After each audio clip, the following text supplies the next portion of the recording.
Hey everyone, it is Ferociousllama, and I'm here with another modern deck. Trying out a lot of new stuff because Splitterfoot's banned, so you can actually play other decks now and have a competitive chance. Without having to worry about having a bunch of main deck spell skites and then sideboarded rending volleys. Anyway, here's what we got. We got a Temur Tempo deck, is what we're calling it. It's remarkably similar to the deck that Patrick Chapin ran at Grand Prix Oakland, I believe. Here's what it's got. It's got a bunch of one drops. It's got Monastery Swiftsteers. Monastery Swift Spears. Let me try that again. It's got Monastery Swift Spears really is only one drop, I guess. And then it's got Rancor, Vapor Snag, Serum Visions, and Gataxian Probe. And basically what these all do is Gataxian Probe and Serum Vision cycle. Rancor gives ourselves Trample, which is sweet in any deck. Any deck you can have a Rancor, you should have a Rancor. It's pretty awesome. Lightning Bolt's, of course, best removal in the format. Short of maybe Path to Exile, but that's kind of a debatable point. Anyway, but Monastery Swift Spheres, because they get real big in this deck. And then we got a couple of Is It Charms, because they have a lot of utility. We got 4 Tarmogoyfs, 4 Abbot of Carol Keeps. I don't know if this card is really good enough for Modern, but it's a deck that Patrick Chapin played, and he's a Hall of Famer, I think. So if it's good enough for him, it's good enough for me. Or, I'm up for at least, trying it out and seeing how it goes.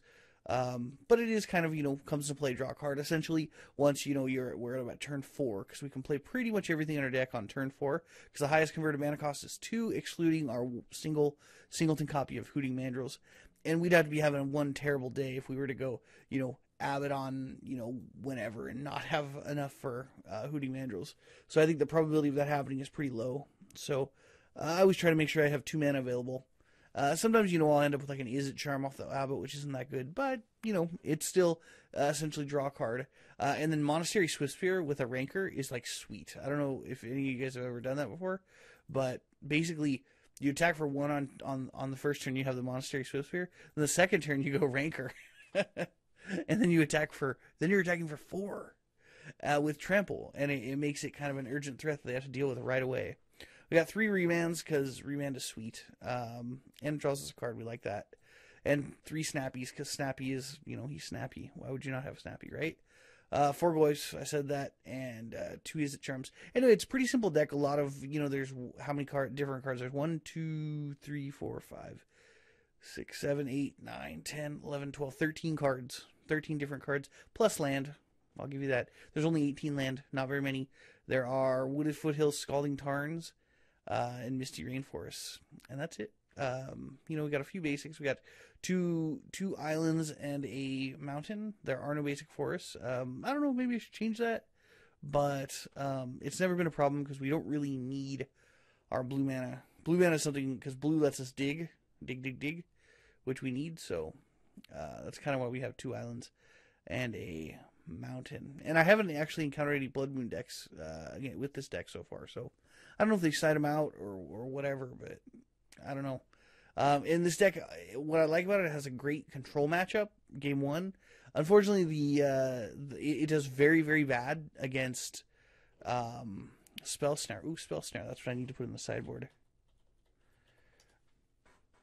Spell Snare is sweet. It's so good against us, because all of our good stuff is 2 mana. I mean, we got Remand, Snappy, Abbot, Tarmogoyf, and Is It Charm.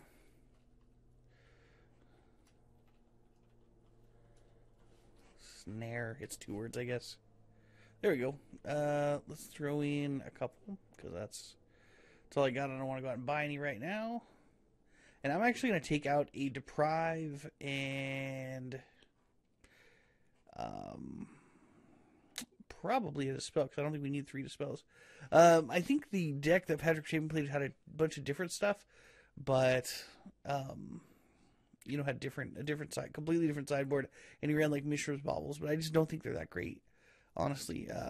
I mean, they cycle through our deck, but I think we just kind of have more of the same thing, which is kind of what we're looking for. Yeah, he doesn't let us cycle, and I know there's a reason for it, but it essentially makes the card count lower. But hey, this is what we got, so this is what we're doing. anyway, I played a few games with it. It's kind of a fun deck. It's a little bit exhausting to play because every game feels close. But because we're just sitting there trying to tempo out our opponent, and if they land that one big threat, like, we lose.